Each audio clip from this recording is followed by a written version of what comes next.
effective at reducing COVID. They are simply ignoring the evidence. Hydroxychloroquine. Craig Kelly loves courting controversy. To try and make out the Australian government could have done something by reducing its carbon emissions that would have reduced these bushfires is just complete. Do you accept the planet is heating up? But it's not just his climate denial that has Kelly making headlines. COVID has brought a whole new world of craziness, from spruiking fringe treatments Hydroxychloroquine, when administered early, can lower the rates of infections. to cozying up to celebrity chefs turned conspiracy theorists arguing official science is killing people. They've got the blood of hundreds of thousands of people in their hands. And for that, you don't want to admit that you've made that mistake. And it's this latest furor that may prove a tipping point. My mum lives in your electorate and I don't want her exposed to people who are not going to be vaccinated listen to Robert because of these crazy conspiracy theories that you're spreading. That corridor clash the other week forced the PM to call out Kelly's spreading of misinformation. Kind of. It is true that views expressed by the member for Hughes do not align with my views. He's not my doctor and he's not yours. But he does a great job in Hughes. While Kelly's boss might be reluctant to take action, some constituents are becoming less forgiving. I wouldn't vote for him next time. Well, I know he doesn't represent my views, if that's, with COVID. I don't think he stands for anything except himself. His electorate covers the southern edge of Sydney Metro, from the Sutherland Shire out to Liverpool. More than 140,000 Aussies call Hughes home, including Linda Seymour. I've lived in Hughes for 20 years. I've raised both my beautiful daughters here.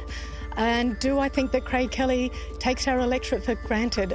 Absolutely. He's not representing us at all. She's part of We Are Hughes, a local community group who are done with Kelly. We've all seen his outlandish views lately, and that represents fringe, and it's nothing to do with the voters of Hughes. And we're actually really tired of having our reputation being dragged through the mud. Now the grassroots group is meeting with the electorate to give the people a voice. We Are Hughes is quite clear in promoting participatory democracy. That means getting people involved from across whatever political spectrum they've previously identified with, and having clear, constructive conversation. And more young people are speaking out against Craig Kelly, including 19-year-old Hughes local Kirralie Smith.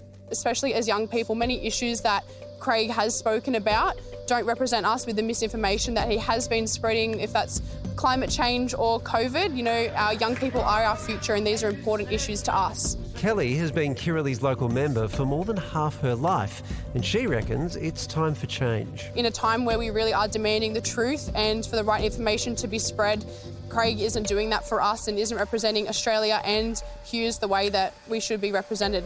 Kelly's reach on Facebook is far wider than many other pollies. In the past month, more people have engaged with his content than the Prime Minister's and federal health departments.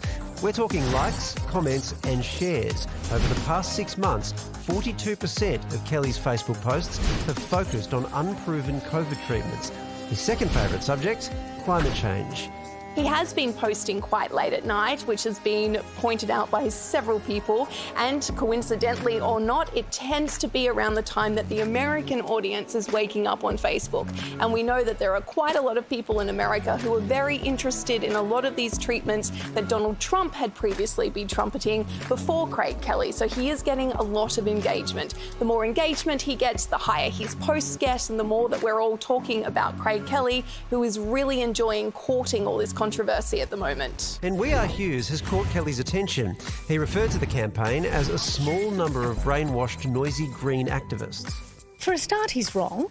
But, I've got to say, we welcome those noisy green activists as well as much as we welcome those rusted-on Liberal voters. And we expect those people to come together and have a conversation. We expect to be better than Craig Kelly. But with such a strong social media game, the backbencher still has plenty of support on the streets of Hughes.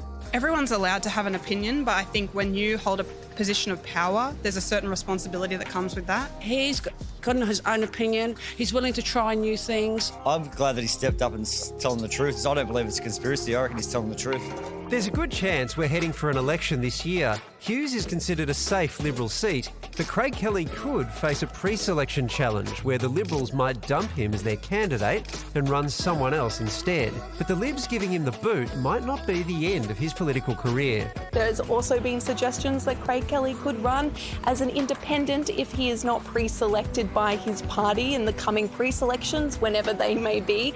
He's yet to comment on that, but this being Australian politics, I wouldn't rule anything in or out.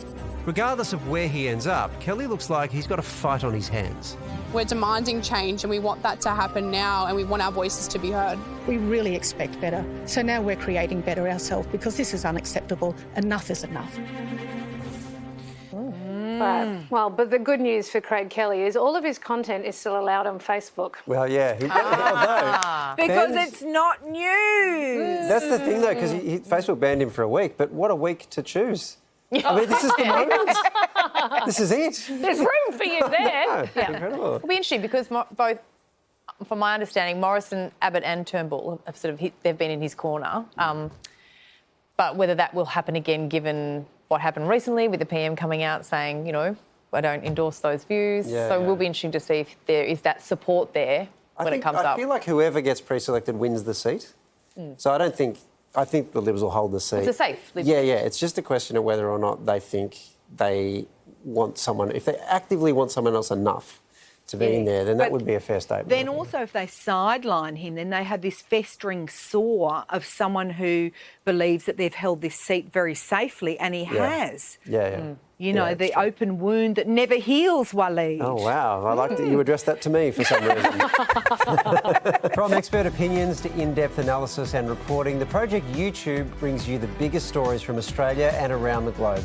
Hit the subscribe button now for news delivered straight to your feed.